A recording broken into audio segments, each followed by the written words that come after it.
चाणक्य कहते हैं कि धन बुद्धि से बनता है। धन का आधार क्या कभी सोचा है आपने? दो इंसान, एक जैसी मेहनत लेकिन नतीजा अलग अलग। एक के खाते में पैसा जमा होता रहता है, दूसरे की जेब हमेशा खाली। अब अपने आप से पूछिए, सच्चाई से पूछिए, आपके हाथों में पैसा आता तो जरूर है, मगर ठहरता क्यों नहीं?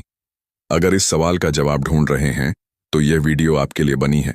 और अगर लगता है कि आपके साथ ऐसा कुछ नहीं, तब तो और भी जरूरी है यह समझना, क्योंकि आगे मैं बताने वाला हूं वो 6 सिद्धांत जिन्हें न समझने की कीमत आप ताउम्र चुकाते रहेंगे। और आखिरी सिद्धांत वो तो कमाल का है, उसे समझकर लोग या तो करोड़पति बन जाते हैं। तो चलिए शुरुआत करते हैं पहले सिद्धांत से। चाणक्य का कहना है, जहां समझदारी का अभाव है वहां संपत्ति का वास नहीं।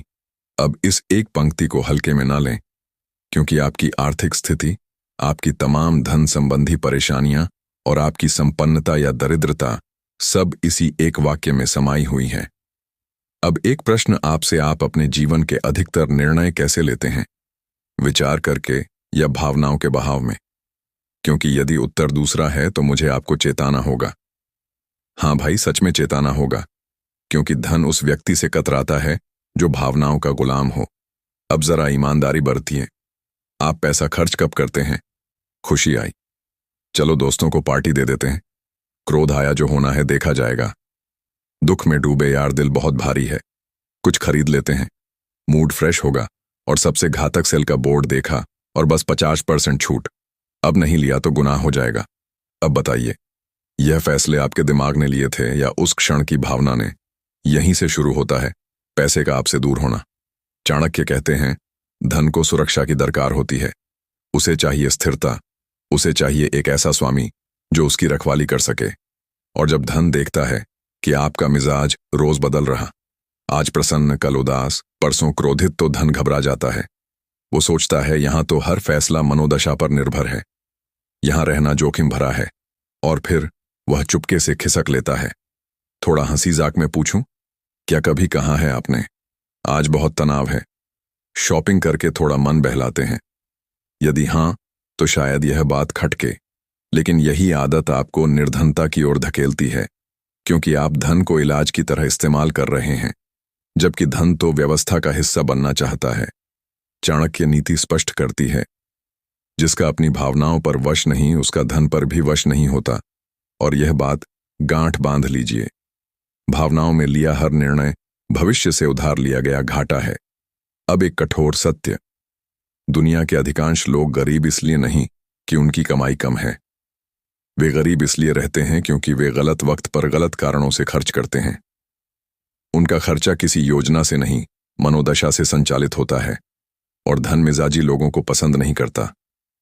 आपने गौर किया होगा, जो लोग पैसों के मामले में बहुत होशियार होते हैं, वे बाहर से बेहद शांत दिखते हैं, ना अति प्रसन्न, ना अति दुखी, ना अति उत्साहित। क्यों? क्योंकि वे जानते हैं यदि भावना ने नियंत्रण ले लिया तो धन हाथ से फिसल जाएगा। चाणक्य इसी को विवेक कहते हैं। अब जरा डरिए, पर सही कारण से। यदि आप अभी भी भावनाओं में बहकर निर्णय ले रहे हैं तो आप आगामी 10 वर्षों की कमाई आज की मनोदशा पर लुटा रहे हैं। सोचिए, आज का गुस्सा, आज की उदासी, आज का उत्साह, क्या यह 10 साल बाद भी होंगे? नहीं ना, मगर इनका नुकसान बना रहेगा। अब एक सवाल और ईमानदारी से जवाब दीजिए, क्या कभी कोई चीज खरीदी और बाद में सोचा, यार यह क्यों ले लिया? यदि हां, तो समझ लीजिए वह पैसा आपकी बुद्धि से नहीं, आपकी भावना से गया।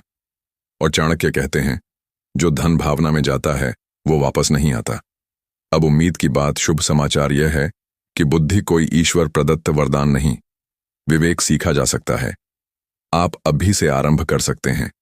जब भी खर्च करने की इच्छा हो, रुकिए, खुद से बस एक प्रश्न पूछिए, यदि मेरा मिजाज सामान्य होता तो क्या मैं यह निर्णय लेता? यदि उत्तर नहीं है तो समझिए धन अभी सुरक्षित नहीं। चाणक्य नीति यह नहीं सिखाती कि खर्च ना करें, वह सिखाती है खर्च वहां करें जहां बुद्धि स्वीकृति दे, भावना नहीं।